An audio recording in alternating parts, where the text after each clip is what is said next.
हरियाणातली निवडणूक चोरली गेली आहे आणि ही फक्त सुरुवात आहे। राहुल गांधीच्या या वाक्यानं पुन्हा एकदा देशाचं लक्ष त्यांच्याकडे वेधून घेतलं। बुधवारी झालेल्या त्यांच्या पत्रकार परिषदेत त्यांनी भाजप आणि निवडणूक आयोगावर गंभीर स्वरूपाचे आरोप केले।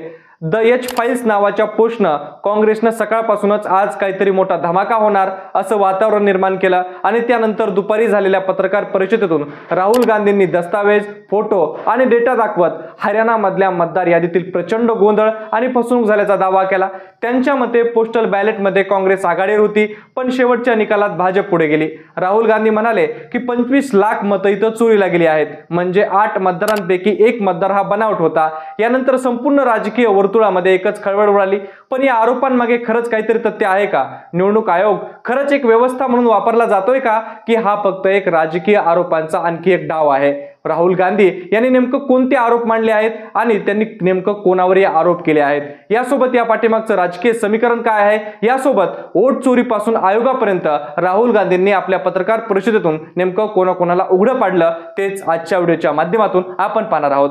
जय शिवराय, मी अभिषेक सोळुंके जाणता महाराष्ट्रामध्ये आपल्या सर्वांचं अगदीपासून स्वागत करतो। राहुल गांधी यांनी घेतलेल्या पत्रकार परिषदेत त्यांनी सांगितलं की हरियाणामध्ये गेल्या निवडणुकीदरम्यान झालेला प्रकार हा फक्त निवडणूक नव्हती, तर वोट चोरीचं पूर्ण नियोजन होतं। त्यांनी सुरुवातीलाच एच फाइल्स म्हणजे काय हे स्पष्ट करून सांगितलं। एच म्हणजे हरियाणा आणि त्या फाइल्समध्ये प्रचंड प्रमाणात मतदारांचा घोटाळा झाला आहे, असा धक्कादायक आरोप राहुल गांधीने या पत्रकार परिषदेतून केला।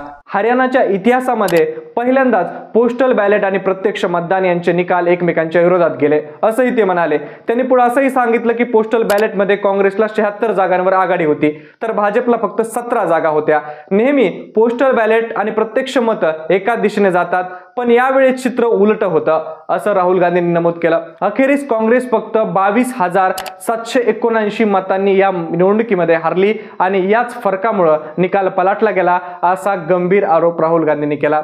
यानंतर राहुल गांधींनी हरियाणाचे मुख्यमंत्री असणारे सैनी यांचा एक निवडणुकीपूर्वीचा एक व्हिडिओ दाखवला।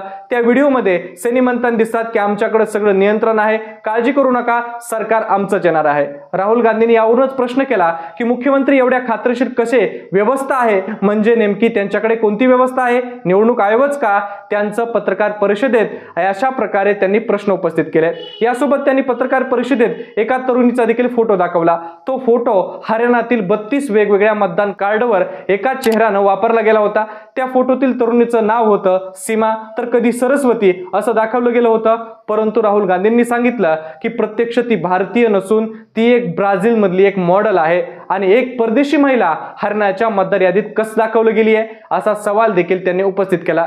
यानंतर दुसरा मुद्दा अधिक ठळकपणे करत हरियाणात केवळ काही हजार नव्हे तर तब्बल 25 लाख मतं हे डुप्लिकेट आहेत, ते चोरीला गेले आहेत, अशा प्रकारचे आरोप राहुल गांधींनी आपल्या पत्रकार परिषदेतून केलेत। राहुल गांधींनी या पत्रकार परिषदेत आकडेवारी जाहीर करत 5,21,619 हे डुप्लिकेट मतदार, तर 93,174 हे चुकीच्या पत्त्यावर असलेले मतदार आणि एकूणच धरायचं झालं तर 19,26,391 हे बल्क वोट्स होते। 2 कोटी मतदाराच्या राज्यात याचा अर्थ दर 8व्या मतदारांपैकी एक बनावट होता, असा दावा राहुल गांधींनी केला। त्यांच्या म्हणण्यानुसार एवढ्या मोठ्या मतचोरीमुळे काँग्रेसचा पराभव झाला। एकाच महिलेचा फोटो अनेक मतदार याद्यांमध्ये दिसतो, काहींचं वय आणि फोटो जुळत नाही, तर काहींच्या नावाखाली परक्या व्यक्तीचा फोटो आहे, असं देखील राहुल गांधींनी सांगितलं। गांधी पुढे असंही म्हणाले की वोट चोरी ही बूथ लेवलवर नाही, तर फॉर्म क्रमांक 6 आणि 7 द्वारे देखील झाली आहे। त्यांनी उदाहरण देत सांगितलं, एकाच महिलेला 2 मतदान केंद्रावर 223 वेळा दाखवलं गेलंय। निवडणूक आयोगाकडे डुप्लिकेट मतदार ओळखण्यासाठी सॉफ्टवेअर आहे, पण त्यांनी ते वापरलं नाही, कारण त्यांना भाजपला मदत करायची आहे, असं देखील राहुल गांधी म्हणाले। मुख्य निवडणूक आयुक्त असणारे ज्ञानेश कुमार यांच्यावर टीका करत असताना राहुल गांधी म्हणाले की ते लोकांची दिशाभूल करत आहेत। ज्यांच्याकडे घर नाही त्यांचा घर क्रमांक 0 दाखवल्याचं देखील आपल्याला मुख्य निवडणूक आयुक्तांनी सांगितलं, पण आम्ही हे प्रत्यक्षात तपासून पाहिलं। यासोबत राहुल गांधींनी स्क्रीनवर एक घराचा फोटो दाखवला आणि सांगितलं की श्री नरेंद्र यांचं घर आहे। श्री नरेंद्र यांचा नावाचा मतदार हा घर क्रमांक हा 0 दाखवून गायब होईल, असा हेतूस परस्पर बदल करण्यात आला होता, असा देखील आरोप राहुल गांधींनी केला। राहुल गांधींच्या म्हणण्यानुसार काही घरांमध्ये 66 ते 100 लोक राहतात, असं देखील दाखवण्यात आलंय। प्रत्यक्षात नियम असा आहे की जर एका घरात 10 पेक्षा अधिक लोक असतील तर त्याची प्रत्यक्ष तपासणी व्हावी लागते, पण इथे ती झालीच नाही, असं देखील त्यांनी सांगितलं। यानंतर राहुल गांधी असंही म्हणाले की हरियाणात जे घडलं तेच आता बिहारमध्ये देखील घडतंय। त्यांच्या मते बिहारमधील मतदार याद्यांमध्ये देखील मोठा घोटाळा असून याच कारणामुळे मतदार यादी अगदी शेवटच्या क्षणी प्रसिद्ध करण्यात आली। बिहार निवडणुकीनंतर आम्ही हे पुराव्यानिशी सिद्ध करू असं देखील राहुल गांधींनी सांगितलं।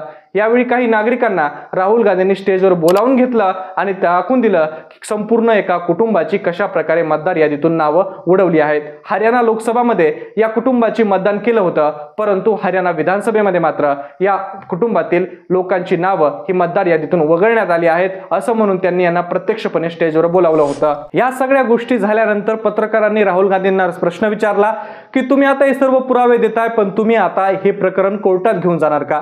यावर राहुल गांधींनी उत्तर दिलं की सर्वोच्च न्यायालयाला ही संपूर्ण माहिती आहे आणि सर्वोच्च न्यायालयाने आमचं प्रेझेंटेशन बघितलंय। आता पुढची कारवाई करायची की नाही हा निर्णय त्यांचा आहे, आम्ही काही लपवलेलं नाही।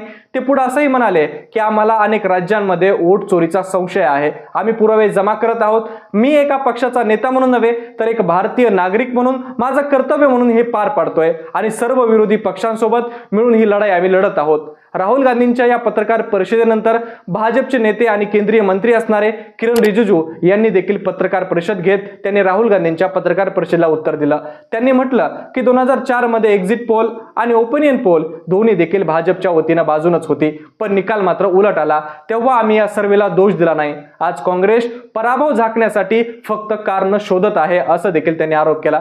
पुढे ते असंही म्हणाले की हरियाणात काँग्रेसचा पराभव हा वोटचोरीमुळे नव्हे तर त्यांच्या अंतर्गत आणि संघटनात्मक गोंधळांमुळे झालाय असा देखील आरोप भाजपच्या नेत्यांनी केलाय। परंतु राहुल गांधींची पत्रकार परिषद झाली आहे, या पत्रकार परिषदेतील फोटो, कागदपत्र, पुरावे यामुळे पुन्हा एकदा निवडणूक आयोग आणि भाजपच्या भूमिकेवर प्रश्नचिन्ह निर्माण झालेत। विशेष म्हणजे आज बिहारमध्ये पहिल्या टप्प्याचं मतदान होत आहे आणि अशा वेळा या पत्रकार परिषदेमुळे काहीतरी राजकीय वातावरण तापलं आहे का? या सर्व घडामोडीवर तुम्हाला काय वाटतंय? तुमचं मत काय ते कमेंट करून नक्की सांगा आणि अशाच प्रकारच्या व्हिडिओसाठी आपल्या जनता महाराष्ट्र या YouTube चॅनलला सबस्क्राइब करा। धन्यवाद।